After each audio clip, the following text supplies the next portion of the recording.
I wanted to consider the news, unconfirmed news, at least according to Josh Earnest, that the president is considering picking Republican Governor Sandoval as a Supreme Court justice. Yes, and when you say unconfirmed, it's been confirmed by multiple media sources. Right. Josh Earnest said he won't comment on it. And because he doesn't want, every time a story comes out about who's getting vetted, he doesn't want to have to answer the questions every single time. You know, it doesn't mean that he's going to nominate Brian Sandoval, but he's on the short list. He's being vetted. Right. They're looking into his past and seeing what obstacles there may be. Right.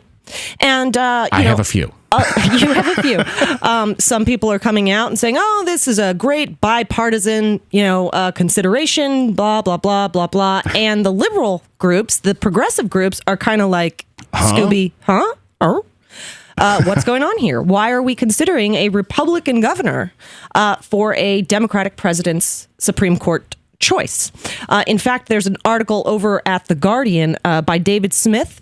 Says Brian Sandoval for Supreme Court justice is downright absurd, liberal activists say. And I personally agree. Yeah, I actually, one of the things I did this morning is pull up Brian Sandoval's policy decisions, looking through a number of different sites, because he's run for office, of course, as the governor. He has been a judge. Judicially, I think he has the credentials as far as being a judge, being a governor. I've never looked at any of his opinions, so I cannot ascertain that. But he was a former judge. He is a former judge. Yes. But his positions, he was disappointed that the Colorado Attorney General did not fight Obamacare. He believes Obamacare is unconstitutional. He has never come out in support of same-sex marriage, although he did stop the lawsuit against it or something like that. Yes, he said that it's a settled issue. I believe he's anti-union. And considering there's a big case that currently would go 4-4 right now in the Supreme Court, the Fredericks case, that is very significant for those who support labor unions. Right. So there's a number of issue stands that I have a problem with. Now, when President Obama came out and said, here are my criteria for picking the next nominee, he didn't go based on issues. He went more on a judicial philosophy and, the blah, blah, blah that we always get in terms of, someone who would stick to the Constitution and all that. Right. So, the issues are important to we, the voters, I believe, certainly to progressives.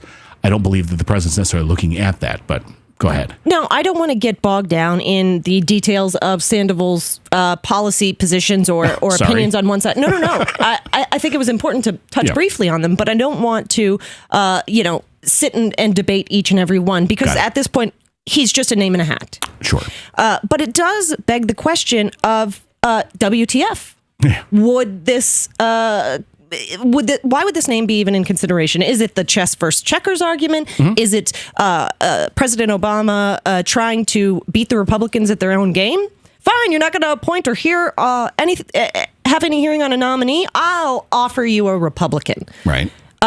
Or is it, we have seen some pro-business decisions from the Obama administration, like support of the TPP and such.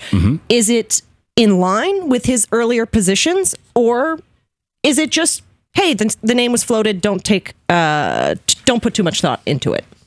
But I would imagine that vetting is a costly process, both in terms of dollars and in terms of time. Yes. So the fact that he's being vetted makes sense that it's a serious type of thing that they're expending resources on. So we need to talk about this. But for me, personally, I think it's a perfect example of why we need a real progressive in the White House. I'm sorry. I love President Obama. I will support him. He has accomplished amazing things in the face of overwhelming obstruction. This is not any personal attack towards him, but it's where I'd like to see the country go in the future, to support a candidate that would never choose a Republican bipartisan, that this is the perfect candidate that everybody can agree on. Sometimes I don't want the hard right, the Tea Party, to agree. I hate to say it this way, but if we agree, we probably are giving up more in that discussion than we should be. Right. Tom spoke on Tuesday about the Overton window, pushing further and further to the right. Right. When you have one side that will not compromise, and you have our side who is willing to compromise, things will march consistently towards the right. Exactly. Over and over. Exactly. And now the argument that we always hear in these type of situations is, well, that's what can be done. Right. That's the compromise that can happen, that we have to, live in the real world, right? That's what we're always told as progressives. A progressive you can progressives get are things too naive. Yeah, I think I've heard that somewhere before. But the fact of the matter is, this country is based on we the people. Right. And when push comes to shove and you have hard moments, like the leader of the Republicans in the Senate saying that they refuse to even hear a nominee, that's when you need we the people to get stuff done. And you don't get the support and the overwhelming backing of we the people by starting out at a compromise on their beliefs. It's why I think so many people right now are completely confused about all these headlines saying Bernie's campaign is done. It's over. It's cooked. Yeah. While at the same time, he's tied in the actual delegates, not talking about super delegates, has overwhelming support, has a lead in various states, a national lead, according to Reuters, not many other polls, but hey, at least one. And yet we're being told, give it up. It's done. Compromise. Yeah. We need, to meet in the middle to get stuff done. But I disagree. I think this is when President Obama should be calling on the support of the people and say, hey, guess what, American people? You guys, I told you to push me.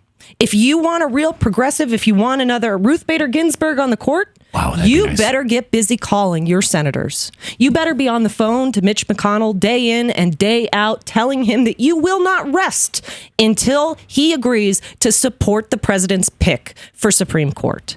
And you will stand in the streets, you will march on Washington, and you will do what needs to be done to pursue those progressive values, because that's how you make change in the face of overwhelming obstruction. You don't do it by saying, okay, well, you're going to refuse to give me anything, so I'm going to start out in the middle.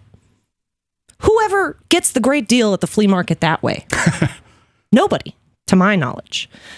And I think it's important that we keep that attitude in mind, regardless of what happens and regardless of how many headlines tell us that the candidate we support could never make it, could never be elected. It's done, give up, don't even bother. Because when we do, we're not going to be in the streets fighting for what we believe in. We're not going to be pushing our senators, pushing our lawmakers to implement the change that we think needs to happen. We have to be invigorated no matter what. And we have to change the narrative and say that, yes, lawmakers, you will listen. You will appoint the president's Supreme Court nominee because it is your duty and it is our right as the American people to have the president we voted for pick the next Supreme Court justice. But we're not going to do it if we feel like the hick ain't so hot. To watch more clips from our programs, hit the Watch More Videos button over here. And please be sure to hit the handy-dandy subscribe button so you'll always be up to date. Tag, you're it.